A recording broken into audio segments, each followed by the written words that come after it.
Hey there, y'all. Bunkle here. Hope you've been having a good day.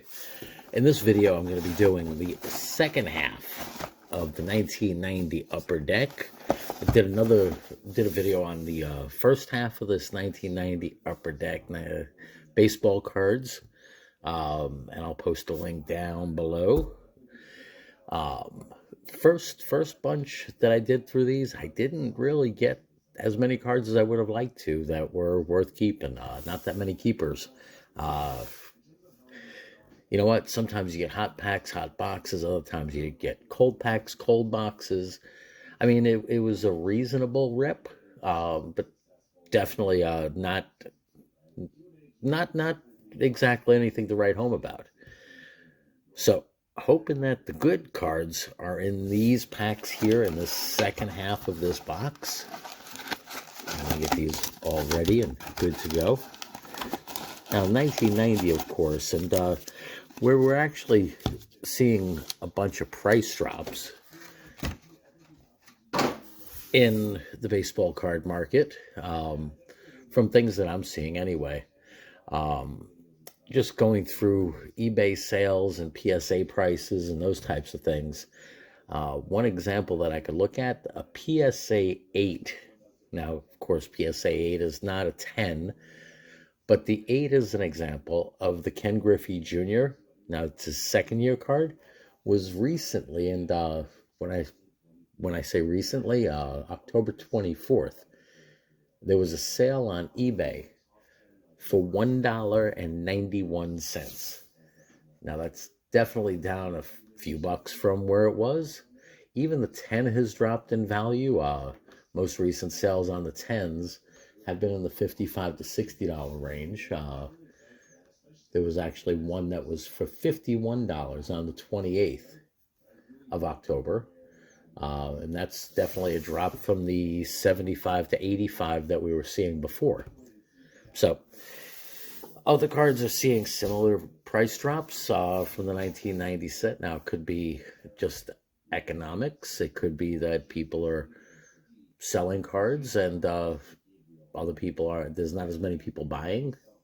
Again, economics. A lot of things going on right now in the country as well as in the world. All of this post-COVID and just all of the bad economic news and layoffs and places that are trying to hire people but not finding workers and just all sorts of mess, all sorts of nonsense. Gas prices too high, food prices through the roof, inflation, and all of that other stuff. So there's a lot of people out there that might be selling cards, possibly at a loss that they picked up during the pandemic.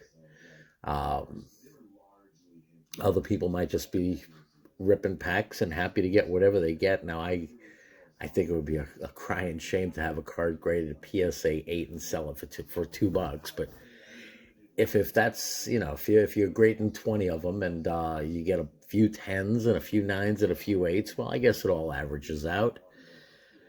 So anyway, before I get started on these, again, I just wanted to thank everybody for watching, subscribing, commenting, thumbs upping, and all of that other great stuff. Great community, that I could say, and hope you've been having a great day. Hope every day is a great day for you. Every day has its blessings, and we always need to count them, no matter what it is. It could be the littlest thing, and sometimes we don't pay attention to the small stuff, and in good or bad, we don't really always look at the small stuff that may happen in our lives and realize that it could snowball, again, for good or for bad. Sometimes, and I look back to jobs and work that I did 20 years ago that led me down the path to where I am now. Now, where I am now, I definitely appreciate it. I like where I work. I enjoy the people. I enjoy the place. I've worked other places that were great also, and I'd say my career's always been in God's hands. I've gotten to travel a lot, see a lot of the country, and in some ways it all started from sort of a little thing and kind of snowballed. Now, the same thing, of course, can happen for bad. You want to watch what you do, because sometimes one wrong decision can absolutely change somebody's life. And sometimes you don't even realize you're making that wrong decision. Sometimes stuff just happens. Anyway, let me get off of that for right now and get to opening up some cards. I mean, I could talk all night on this kind of stuff, and I'm actually working on another channel where I do kind of talk a lot more about these kinds of topics. Just money, economics, world affairs, definitely from a lot more of a Christian point of view than some may have, and that's all good by me. I tend to have a worldview that could be a bit different than many. Anyway, 1990 Upper Deck, as I said. We'll get to these. Starting off here with Darrell Evans, Braves card. Dick Schofield, Chad Kreuter. Got a checklist. David West. And got some flippage cards going around here. Candy Maldonado, Willie Randolph, horrible Dodgers uniform there for him. It's a Yankee forever in my mind. And we got the hologram that I'm trying to read and I can't. Maybe y'all could read it, but anyway, I'll take it away from the light later. I like to put a hologram or two if I can, or a team sticker if I can, into the team packs that I do sell up on my eBay store. The link will be down below as well. Got Willie McGee. And if I could include a little bit extra, I figure why not. Chuck Carey, Darren Jackson, Mike Jackson. Darren Jackson, Mike Jackson. Okay. Kevin McReynolds and Doug DeCenzo. So yeah, not really good. That first pack definitely did not have anything that I would have put up on my wall of fame. And nothing in there that's worth a frapper, that's for sure. And interestingly enough, the second or the third highest valued card, and again, I'm going by PSA values, is Paul Sorrento. Now, why that would be, and of course, just thinking PSA and PSA 10s, why that would be the third highest valued when there's so many great Hall of Famers in this set, I can't say. Okay, we got Bob Welch, Larry Sheets, the Oakland A's, Oakland Athletics. Got Dave Parker from the Athletics there, formerly of the Pirates. Great slugger. I remember a lot of his games. Devon White. I mean, they had that combination, him and Willie Stargell on the Pirates. Oh, blast and Omar Marino stealing bases. Great team that they had. Kent Colvey with his submarine sidearm pitching. Terry Leach, Dennis Rasmussen, Darrell Jackson, Ed Whited, Rick Rona. That's my Rick Rona. Alan Trammell. Jeff Brantley and Claudell Washington doing the stretch. So yeah, 2 packs. 2 packs, no cards. I mean, lots of cards, or is it 30 cards, and nobody worth frappering. I mean, I might just frapper a card just because right now. Or maybe I'm just being a little bit too picky here. I don't think so. But we all have different opinions on that. Mr. Donnie Mattingly. Okay, now that one I will frapper up. Not a Hall of Famer yet. Maybe someday the committee or the Veterans Committee or whatever it is, they'll come to their right mind and get him in just like they got Andre Dawson in. Jeff Bunkle. Wade Boggs. Nice Boggsy card there. Very nice card. I'm liking that one a lot. I will frapper that up in a minute. Juan Samuel. Dave Smith. Mike Aldretti. Bill Buckner. Look, the ball's going between his legs again. Actually, what the heck kind of tube is that? That's pretty weird. If the ball goes in there, it's never coming back. Gary Templeton, and we got the Padres hologram. All right, let's see what we got. Got Mr. Kirby Puckett team card. Very cool. Minnesota Twins. It's Julio Franco, isn't it? I believe so. I can't read that for the life of me. Frankie V. Dave Schmidt. And Luis Quinones. So let's get some frappers going here. Mattingly card goes in a frapper. That's Donnie Baseball. How he had his career, and you know what, maybe it's a Yankee bias that I have, but how he could play the way he did, have the career that he did.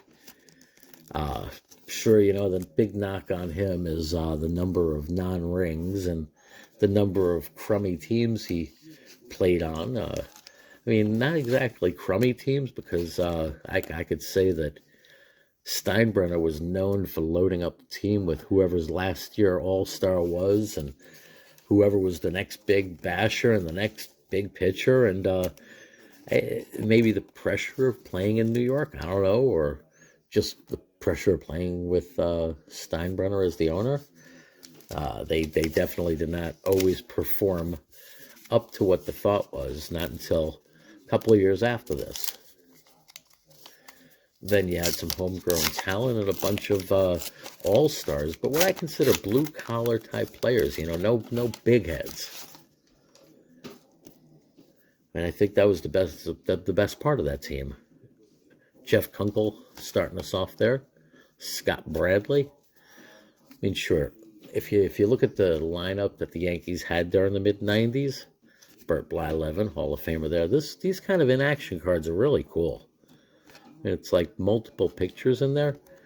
Now, I'm not going to Wall of Fame him, but I'm going to keep him in the Hall of Fame stack.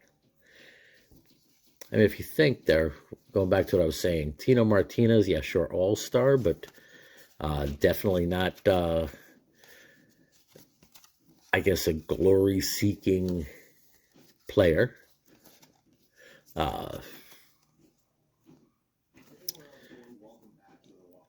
Okay, who do we have here? Is that the Rangers? I think so. I do forget who they had on second. I mean, they were constantly switching up second base. Was Alec Darryl Strawberry. I mean, you had Jeter, of course, homegrown. Thinking about third base, I think about Scott Brocious. In the outfield, yeah, and other good players. Paul O'Neill, of course, thinking Cincinnati Reds there. A couple other players that could be mixed in and out, but they were always that good player, not Hall of Fame or anything like that, but just good, solid, everyday players. Sure, Jeter, Hall of Fame, and a couple others that passed through that team, Hall of Fame, absolutely. Wade Boggs was in one of those teams.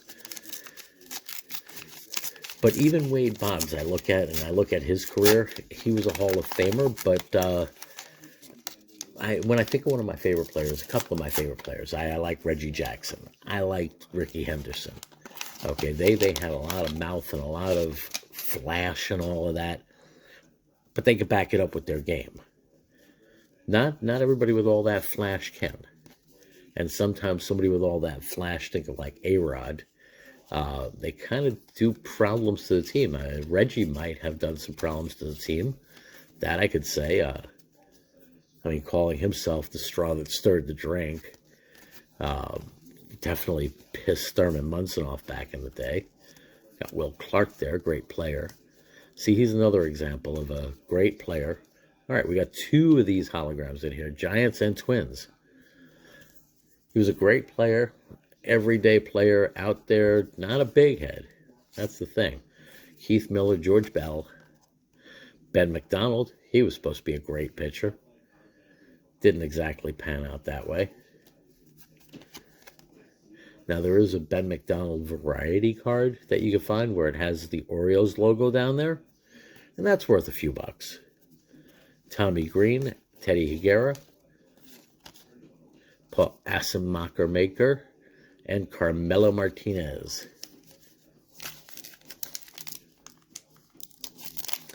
Keep it going. Still not that good of a rip.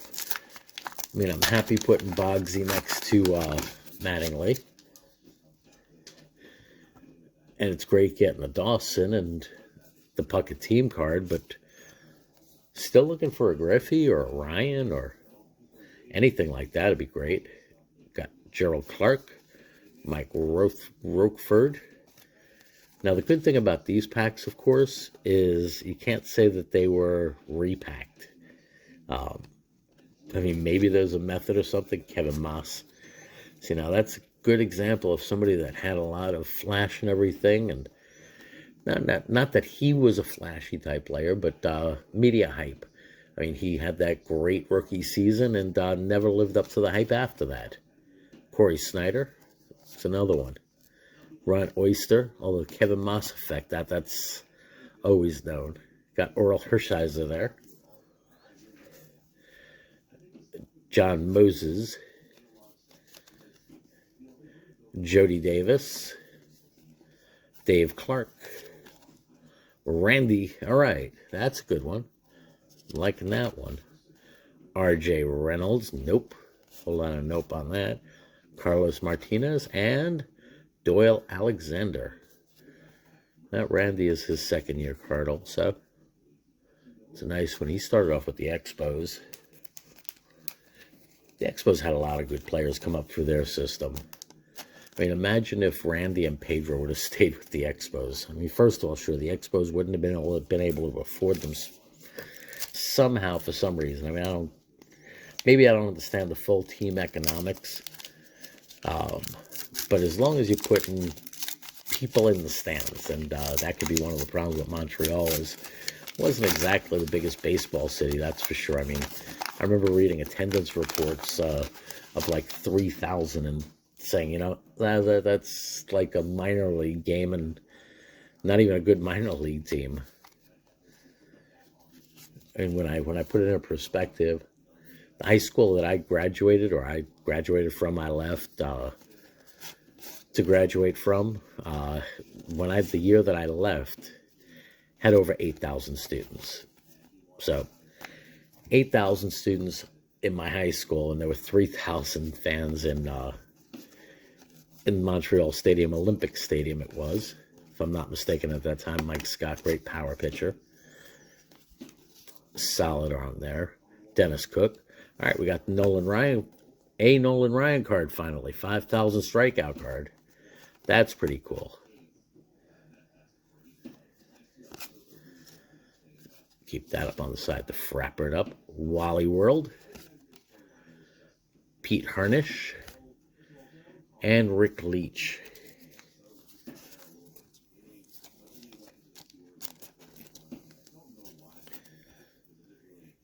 All right, I'll get him right up in the center. Front and center for Nolan Ryan. And I'll shuffle these over to here. Why not?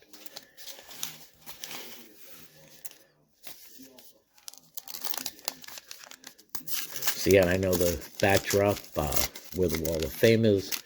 It's been changing back and forth over the last bunch of videos.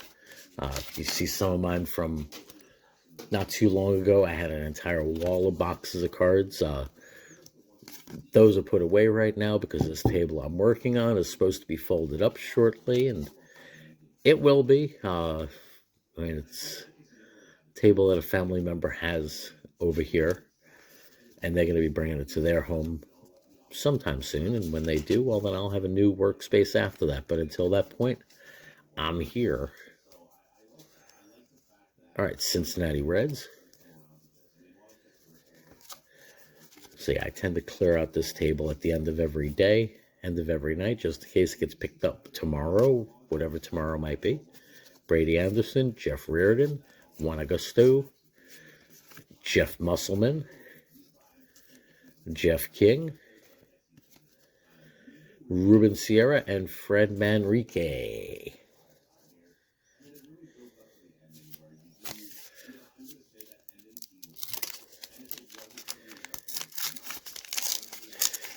I don't know if any of y'all follow the crypto market as well, but if you do, this whole FTX thing is just looking weirder and weirder every day. Between political donations that he made and other ties and other stuff that's coming out, and just a lot of weird stuff going on there. I mean, one thing I'll say, and something that you learn as a crypto investor or crypto trader, is do not keep your money in an exchange. Do not keep your crypto on an exchange. End of the day, get it off the exchange. Once you're done trading, day or night, get it off the exchange. Don't just leave it there. Bounce it to your wallet. Bounce it somewhere. Dave Valley, you leave it in an exchange and something happens to that exchange, gone. Wallets are secure. Exchanges, not necessarily. Especially third-party holding type exchanges. Okay, Chicago White Sox. Jose Uribe, Mike Scott, John Olerud, Rob Nelson, Bill Wegman, Charlie Liebrandt, and Andy Allenson. Yeah, and things like that, all that does is call for the government to get involved. It's much more of a push for government involvement in cryptocurrencies, and you have the U.S. and other countries looking to issue their own cryptocurrency. And I mean, the U.S. has operated fiat for years. Turning crypto into fiat, that's not not anything that I want to know about. And another Oral Hershiser, a different Oral Hershiser card there. And sure, there's a lot of hype behind the crypto markets and all that. Dave Stewart, great pitcher. Twins again. But more regulations. The more the government gets their hands into something, the worse it gets. That's all I know on that. Right, now this is a George Brett card. If I'm not mistaken, there's an error on one of the George Brett cards. Let me take a quick look-see here.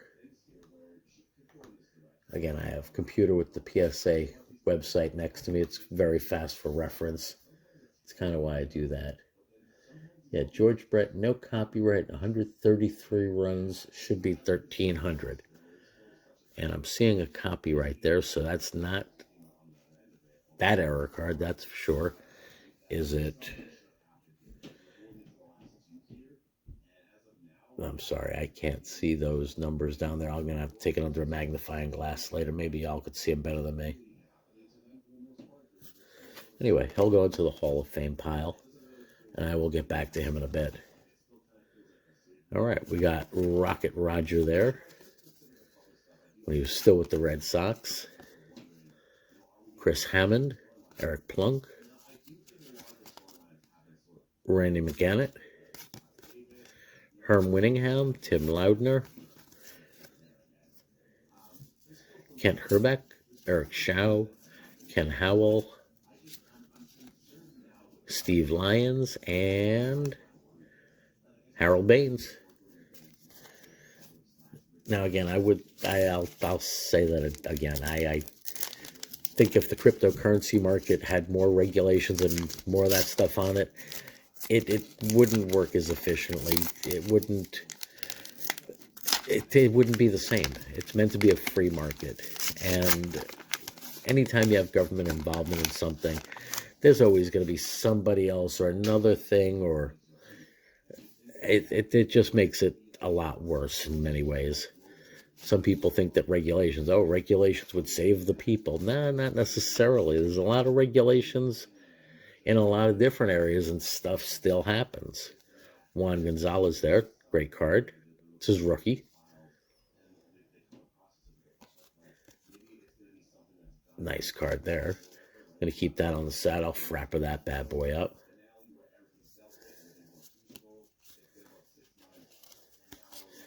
Yeah, that's always a big question to people. Do regulations help? Are there too many regulations? And I'm not talking about in crypto. I'm just talking about in general. All right, we got another George Brett. When I read some of the regulations and laws, you know that there's reasons that they're there. That's not for the betterment of people, of safety, or anything like that. You absolutely know it. But they're more so for whatever special interest that there is that help get that legislation passed, whether it's, and especially I'd say on local laws. There's a town here in New Jersey. Okay, Dave Gallagher last one there. There's a town here in Jersey that getting a building permit, like a reno permit or anything like that, to be able to do something for your home, it's near impossible to get. It could take years, there's money involved, and almost nothing gets approved. However, and again, maybe I'm just barking up the wrong tree here, there's a lot of construction that goes on, new houses, new stuff.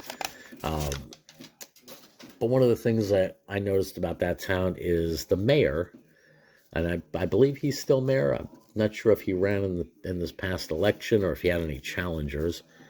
But the mayor's family is also the biggest real estate broker, agent. That's Bo. Nice card there. It's the biggest real estate personality in that town. So, it just raises questions in my mind. Kevin Batiste, when the mayor of the town or the mayor's family of the town is involved heavily in the real estate market in that same town, is there a conflict of interest? I mean, there really can be. Joey Albert Bell there, nice one. I believe that's his rookie card also. I'm going to keep that on the side. I mean, he was a great player.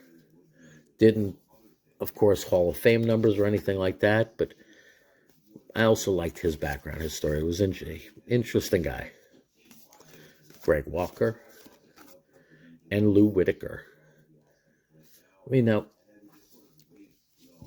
another case that I can think of that was similar to that, and again, and it's very local to me, so you get to hear the news, first of all, through the grapevine and through personal contacts that are in those towns and all of that.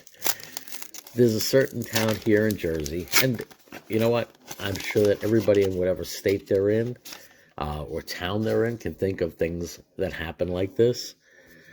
It doesn't matter what you think about Uber or Lyft or any of the other ride-sharing companies, they are there. Okay. And in this particular town, got Hal Morris, Dean Palmer, rookie card there, nice rookie card. I'm going to wall him up also. I definitely liked his work ethic. So there's this town in Jersey where the mayor, Ken Caminiti, when Uber was just starting to take off, Doc, great pitcher, unfortunately got involved in all the mess he did. So there was this, when Uber came and was really starting to blow up, there's this town in Jersey that banned Uber. And it was pretty early on within Uber. If Uber was seen doing any kind of pickups in their town, it automatically got a ticket, something like $500. Kirby Puckett, nice card there. And Uber was still allowing their people, was still showing pickups on the map. So if you didn't know that you were going to get a ticket for getting a pickup in that town, and some Uber drivers chanced it, others, if you refused rides, there were penalties and all that other stuff. But anyway,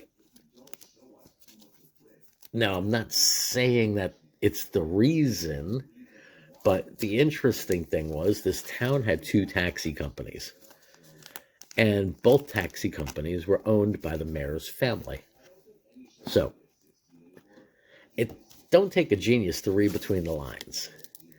Now, of course, maybe that's just conspiracy theory and everything. Maybe the mayor thought that taxis had to be from a business or something like that. They had to have a phone number. They had to have this or that or whatever else. I know that New York City was really big on, with Uber drivers, they have to get licensed by the Taxi and Limousine Commission in the city. But that was a whole political game because New York City taxis, they go through this, or they had this whole licensing system where if you had a medallions, it's the little symbols got the Braves there. Little symbol things that they were putting on the front of the yellow cabs in the city. They were valued at over $1 million. Now, those things, and they were a limited edition and all of that. There were only so many to go around. They allowed you to do pickups at the airports. They allowed you to do pickups that other like livery service cabs couldn't. Now, the argument that the mayor at that time made was, yeah, Uber and Lyft, they're just regular people driving. They're not professional taxi drivers. They don't have the skills that New York City taxi drivers have. They don't have the training. They don't have the this. They don't have the that. Junior Ortiz. Now, if you've ever heard any stories about New York City yellow cabs, I can't say for now, but at least a couple of years ago, if you ever heard any stories about how bad they were, about how crazy they were, about how wild and reckless drivers they were, I would say that even that's understatements. I mean, they were absolutely insane. And saying that they took training and all of that, no, it was a play because the taxi union was also one of the strongest unions in the city. So you wanted to keep the taxi union happy. Okay, got the Padres. You didn't want taxis blocking the bridge because they weren't getting their way. You didn't want taxis striking or anything like that because who knows what they would do. Got Ben Johnson. So with that in mind, of course, basically the mayor of New York at that time, Sandy Alomar Jr., made all Uber drivers in the city, if you wanted to do a pickup in the city, you had to have, and of course, pay the fee to get the New York City livery license plate. If you were doing a pickup anywhere, got seen by a cop, major fine. It's to the point that New York made it illegal that if you were not a New York Uber driver, you could not pick up, and when I say Uber, I mean Uber, Lyft, and any other drive share service that's out there, ride share, whatever it is. You could not do a legal pickup in New York City unless you had that New York City special tag. So, I could tell you as a matter of fact that Uber drivers here in Jersey do not like crossing the bridge, because once they cross the bridge, they're not allowed to do a pickup at all in New York City. Now, I'm not sure if it's the entirety of the state, but I know that they hate it. Smoltzy, nice card there. Third year. Craig Worthington, Jose Lind. So yeah, they hate crossing the bridge. They hate going through the tunnel because it's dead time for them. And to know that they lost an hour plus going to the city and then getting stuck in traffic trying to come back. Rookie checklist. All right, we got a bow. Nice bow card there. Really nice bow card there. That's a good one. I'll frapper that bad boy up. And Tommy Gregg. So yeah, when a Jersey Uber driver goes into New York, they can't do any kind of pickups. So they get stuck in traffic. They have to pay a toll, and the toll crossing to New York, if you don't have Easy Pass, is $16. So they're out the toll. I mean, I think the passenger picks up partial toll or whatever it is. But still, knowing that they lost an hour of what could be a productive day for them, you have Uber drivers that do not want to. And the more senior drivers, of course, after you get whatever number of stars or whatever, you don't have to go to the city. You could turn down rides. So there have been times that if I needed to go to the city and for whatever reason in an Uber, I knew it was going to be a long time waiting. All right, Neon Dion. That's a good card there. If I'm not mistaken, that is his star rookie card. Very cool there. That's a nice find. Definitely frapper that one up. So yeah, I know I'm just talking about random stuff on this video also, not only talking about players and the game, but just talking about different life stuff in general. I hope y'all don't mind it. Let me know in the comments if you think I should shut up and just stick to the baseball stuff. Some of these things may be controversial to people. Paul Gibson definitely looks like my high school shop teacher. They don't even have shop in high school anymore, so not that I'm aware of. Roger McDowell, Dave Mahorsick, Dave LaPointe. I mean, when did it become a shame for a person to become an electrician or a plumber? Terry Kennedy, a construction worker, a truck driver. When did that become a shame to be? I mean, I don't know. I have the utmost respect for people in those fields. I know that I would not want to deal with plumbing myself, that's for sure. All right, I will put Neon Dion up over on that side.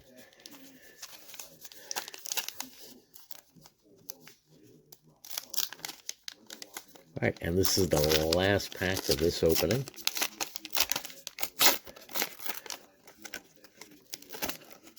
See, I mean,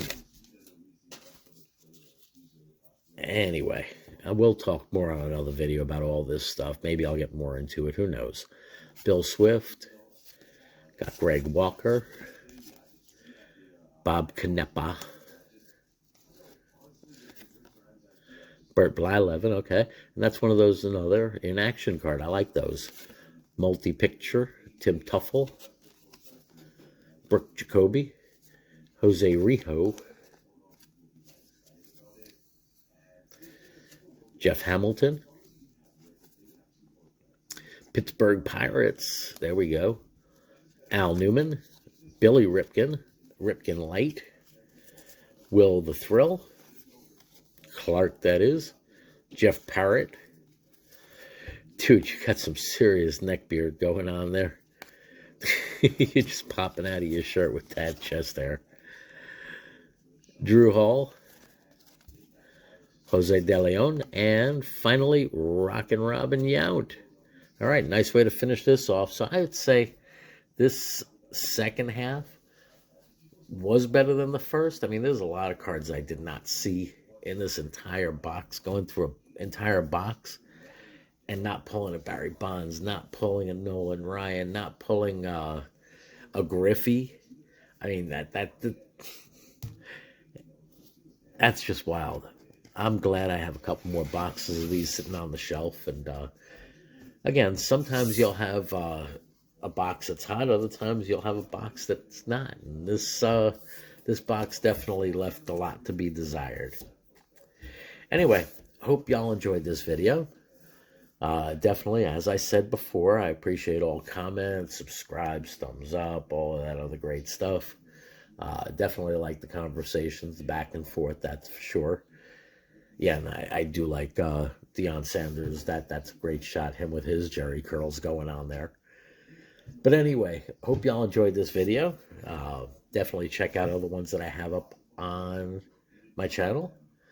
Not only baseball, but football, basketball, hockey, of course, soccer, Garbage Pail Kids, and a bunch of other stuff. So anyway, definitely appreciate you stopping by.